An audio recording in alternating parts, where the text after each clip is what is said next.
She was more than just a singer, she was a legend. Dubbed the Empress of Soul, Gladys Knight was one of Motown's brightest stars in the late 60s and early 70s. As the lead voice of Gladys Knight and the Pips, she helped define an era of soul music that still resonates today. The Pips, a family group from Atlanta, consisted of her brother Merrill Bubba Knight and her cousins William Guest and Edward Patton. Together, they built a musical legacy that shaped R&B history. But behind the spotlight, fame, and standing ovations, Gladys Knight's personal life was far from picture perfect. She endured multiple heartbreaks, including 4 marriages that ended in divorce. Despite the turbulence in her love life, she remained steadfast in her music career, proving that resilience and talent could outshine personal struggles. Born on May 28, 1944 in Atlanta, Gladys Maria Knight wasn't just a gifted vocalist. She was also a songwriter, actress, and businesswoman whose influence stretched far beyond the stage. Over the decades, she amassed countless awards and recognitions, cementing her status as an icon. However, her journey in love was far from easy. At just 16 years old, she discovered she was pregnant and married her high school sweetheart, James "Jimmy" Newman, an Atlanta musician, in 1960. Their union was marked by both joy and sorrow. Gladys suffered a miscarriage early on, but the couple later had 2 children together. Unfortunately, their marriage faced severe challenges as Jimmy battled drug addiction, eventually leaving the family when Gladys was only 20 years old. Despite their hardships, the couple remained legally married for over 12 years, enduring emotional turmoil before officially divorcing in 1973. During their time together, they welcomed their son, James "Jimmy" Gaston Newman III, on August 13, 1962, and their daughter, Kenya Maria Newman, in 1963. Wanting to provide a stable home, Gladys briefly stepped away from her music career to focus on raising their children, while the Pips continued performing without her.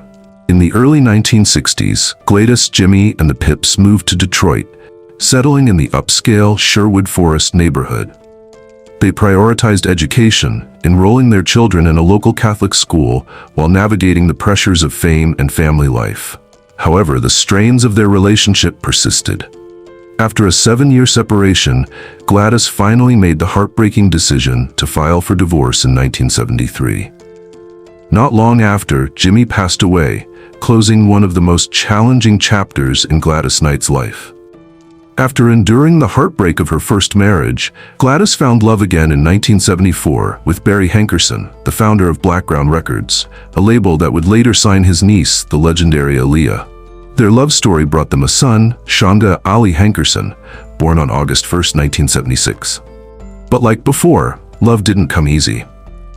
By 1979, their marriage crumbled, and what followed was a bitter custody battle that drained Gladys emotionally. Then, tragedy struck. Her son Shanga was kidnapped. Devastated, she spent over $1 million in her relentless search for him, refusing to give up hope. Despite the chaos in her personal life, she pressed on, finding love again in 1995 with motivational speaker Les Brown. But even that marriage ended in 1997. If heartbreak wasn't enough, she battled a crippling gambling addiction, losing a staggering $660,000 in one night at a baccarat table. Realizing she was spiraling, she made the courageous decision to join Gamblers Anonymous, proving once again that she was a fighter. Through it all, her faith evolved, leading her from Baptist roots to Catholicism and eventually to the Church of Jesus Christ of Latter-day Saints, LDS. Her deep spiritual journey led to the creation of the Grammy-winning Saints Unified Voices Gospel Choir, blending her love for music with her newfound beliefs. But just as she found her footing, tragedy struck again. In 1999, her beloved son, Jimmy Newman, who had been managing her career, died suddenly at 36 from heart failure. The loss was crushing, but Gladys refused to let grief define her. In 2001, she married William McDowell, bringing together a large, blended family of 17 grandchildren and 10 great-grandchildren. The couple settled in North Carolina, where they transformed a former high school into a community center, proving that Gladys wasn't just about music, she was about giving back. Her unstoppable career continued, earning her 7 Grammy Awards, a Kennedy Center honor, and a place on Rolling Stone's list of the 100 greatest singers of all time. Hits like Midnight Train to Georgia and I Heard It Through the Grapevine remain timeless classics, cementing her status as an icon. But how did it all begin? From an impromptu childhood performance at a birthday party to dominating talent shows in Atlanta, Gladys Knight and the Pips were destined for greatness. Their raw talent, dedication, and resilience led them to Brunswick Records in 1957, marking the start of a legendary career. They didn't just perform, they learned from the greats. Opening for legendary R&B icons like Jackie Wilson and Sam Cooke wasn't just about sharing a stage, it was a masterclass in showmanship. With every performance, their confidence soared, their harmonies tightened, and their presence grew stronger. But just when things seemed to be heading toward stardom, their contract with Brunswick Records ended in 1959, leaving them at a crossroads. Then came an even bigger blow. Two key members, Brenda Knight and Eleanor Guest, stepped away to focus on their families. Losing members at such a crucial time could have been the end, but Gladys and Bubba weren't ready to let go of their dream. Instead, they adapted, bringing in cousin Edward Patton and friend Langston George. This fresh lineup didn't just keep the group alive, it gave them a new spark. Their sound evolved, their energy intensified, and their performances became even more dynamic. Through sheer persistence, they built a reputation for their tight harmonies and Gladys's powerful, unmistakable voice. What they didn't know was that these struggles were shaping them for something bigger. Every setback was laying the foundation for the incredible success that lay ahead. By 1961, Gladys Knight and the Pips reached a pivotal moment in their career with Every Beat of My Heart, written by Johnny Otis. They didn't have a major label backing them, but fate intervened. A local Atlanta label, Huntum Records, took notice and secured a distribution deal with VJ Records. That move gave the song a push, but it wasn't enough. Determined to break through, the group made their way to New York, landing an audition with Bobby Robinson's Fury Records. When they arrived, they discovered something shocking. Every Beat of My Heart was already climbing the charts. But there was one problem. They weren't getting the financial rewards they deserved. Bobby Robinson had a solution. He had them re-record the song and release the new version under Fury Records. It was a game changer. Both versions of the track made waves, with the Huntum VJ release peaking at number 6 on the Billboard Hot 100, while the Fury Records version solidified the song's impact. Around this time, they made an important decision, officially renaming themselves Gladys Knight and the Pips. It wasn't just a name change, it was a statement. Gladys's powerful voice was now front and center, defining their sound and brand. Riding high on their momentum, they followed up with Letter Full of Tears in 1961, another hit that cracked the top 40. One success led to another, and soon they were churning out singles with Fury Records, gaining a dedicated fan base. But just as they were finding their groove, another shift came. Langston George left the group in 1962. That could have been another setback, but Gladys Knight had a different battle to fight. She decided to take a brief hiatus to focus on her growing family. She married musician Jimmy Newman and stepped away from the spotlight. Her absence was felt, but the story wasn't over. In 1964, Gladys returned, bringing with her a renewed energy. The timing was perfect. They signed with Larry Maxwell's Max label and began working with producer Van McCoy. This era saw them experimenting, blending R&B with pop influences, and refining their signature sound. It was no longer about just staying in the game, it was about making history. By 1966, they took a major leap forward, signing with Motown Records. But even at the legendary label, they weren't an instant priority. Seen as a secondary act, they had to fight for attention. Then came a turning point. They were booked as the opening act for Diana Ross and the Supremes. But things didn't go as planned. Gladys's show-stopping performances started stealing the spotlight. In her memoirs, Gladys revealed that Diana Ross had them removed from the tour. The reason? Their act was too good.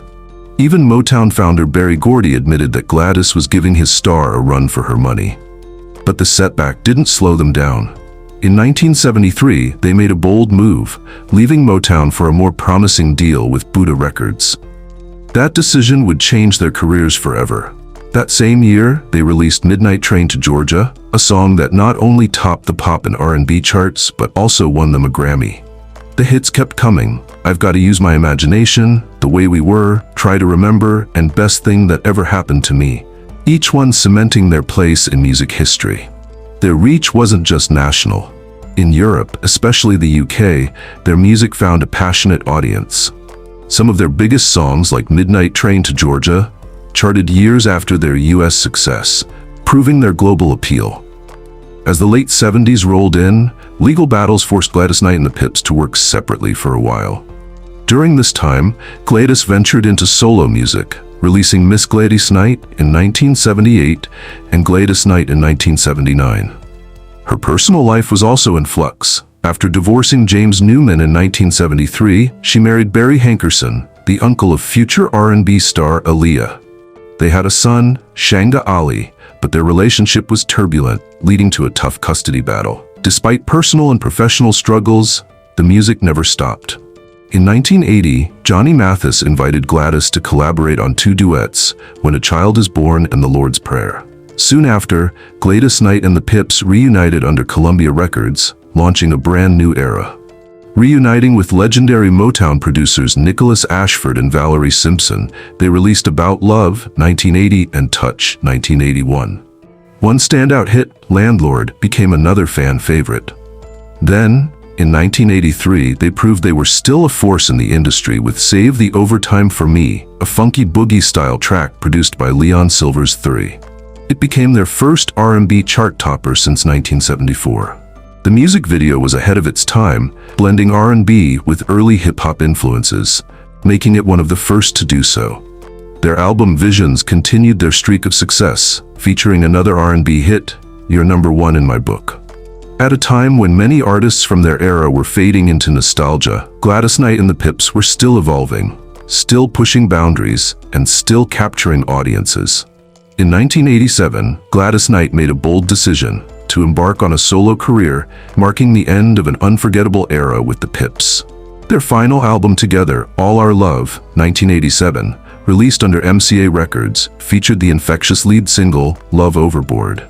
The song soared to #1 on the R&B charts and earned the group yet another Grammy Award, cementing their legacy as one of the most influential vocal groups of all time.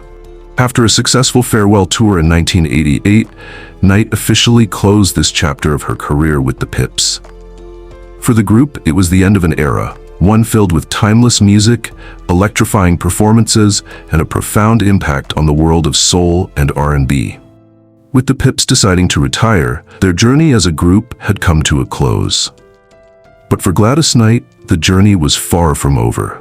It was only the beginning of a powerful solo career that would take her to new heights. Gladys Knight had already built a stellar reputation as both the lead singer of the Pips and a remarkable solo artist. Her name was already etched in music history, but her solo career would take her influence to even greater levels. Her contributions to music were recognized with numerous prestigious honors, including inductions into the Georgia Music Hall of Fame, 1989, the Rock and Roll Hall of Fame, 1996, the Vocal Group Hall of Fame, 2001. These accolades were a testament to her enduring impact. But Knight's influence wasn't limited to music. She also used her voice to make a difference. Even before officially going solo, Knight made a major impact on the world of activism. In 1985, she joined Dionne Warwick, Stevie Wonder, and Elton John on the iconic charity single, That's What Friends Are For. The song wasn't just a chart-topping hit, it raised millions for AIDS awareness and won a Grammy for Best Pop Performance by a Duo or Group with Vocal in 1986. That same year, Knight shared the stage with Dionne Warwick and Patti LaBelle for the HBO special Sisters in the Name of Love.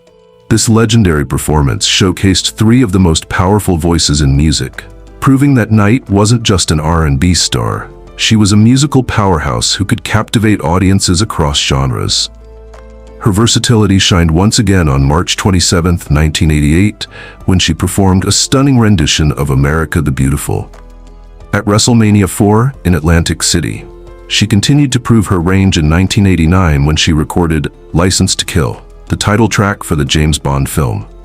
The song became a top 10 hit in the UK and Germany, solidifying her international stardom. By 1991, Knight was ready to make a major statement as a solo artist. She released her third solo album, Good Woman, which debuted at #1 on the R&B albums chart.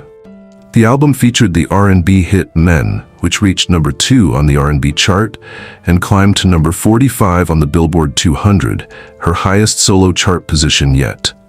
That same year, she teamed up with Patti LaBelle and Dionne Warwick once again for the song Superwoman, written by Babyface. The track was a powerhouse collaboration, earning a Grammy nomination and solidifying Knight's status as one of the most respected voices in music. In 1994, she took the stage at Game 1 of the World Series, delivering a mesmerizing performance of the national anthem. The following year, her fourth solo album, Just For You, went gold and earned a Grammy nomination for Best R&B Album, proving that even after decades in the industry, Knight was still at the top of her game. Knight's impact extended far beyond music. She became a champion for philanthropy, using her voice to raise awareness and funds for important causes. In 2004, she co-headlined VH1's Divas Live to support the Save the Music Foundation. A year later, in 2005, she recorded a duet with Ray Charles called You Were There for his album Genius and Friends. In 2008, she took part in the Divas with Heart concert alongside Chaka Khan, Patti LaBelle, and Diana Ross to raise funds for cardiac research. That same year, she appeared on American Idol's charity episode, performing alongside Hollywood stars like Jack Black, Robert Downey Jr., and Ben Stiller to help raise money for those in need. One of her most emotional performances came in 2009, when she sang His Eye is on the Sparrow and the Lord's Prayer at Michael Jackson's funeral. It was a heartfelt tribute to the King of Pop, showcasing Knight's ability to use music as a source of comfort and healing. Even as she entered a new decade, Knight remained as relevant and powerful as ever. In 2013, she contributed the song You and I Ain't Nothin' No More to the soundtrack of Lee Daniels' The Butler, proving her ability to adapt to new musical styles while staying true to her soulful roots. In 2014, she released her album Where My Heart Belongs, which became her 30th top 40 R&B album, an astonishing feat that included both her solo work and her time with the Pips. That same year, she took a stand for women in the entertainment industry, encouraging young female artists to prioritize self-respect over selling sex, a testament to her lifelong commitment to grace and dignity. Her influence was recognized yet again when VH1 ranked her number 18 on their list of 100 greatest women of rock. Even in the 2010s and beyond, Knight remained a powerful force in entertainment. In 2019, she was chosen to perform the national anthem at the Super Bowl, a decision that sparked mixed reactions due to Colin Kaepernick's protest movement. While Knight acknowledged the importance of his cause, she expressed a different perspective on the method of protest, demonstrating her ability to navigate complex social issues with grace. That same year, she performed at the Delaware State Fair's 100th anniversary, proving that her ability to command a stage remained as strong as ever. In 2022, the world celebrated Gladys Knight's immense contributions to music and culture when she was honored with the prestigious Kennedy Center Honors, presented by President Joe Biden. Later that year, she headlined the U.S.-Africa Leaders Summit dinner at the White House, further proving that her legacy wasn't just American, it was global. Gladys Knight's career is the definition of timeless greatness. She has proven that talent, resilience, and passion can lead to a legacy that spans generations. From her early days with the Pips to her record-breaking solo career, she has remained a symbol of excellence in music. And even after decades of success, she continues to inspire, reminding the world that true legends never fade. They only shine brighter with time.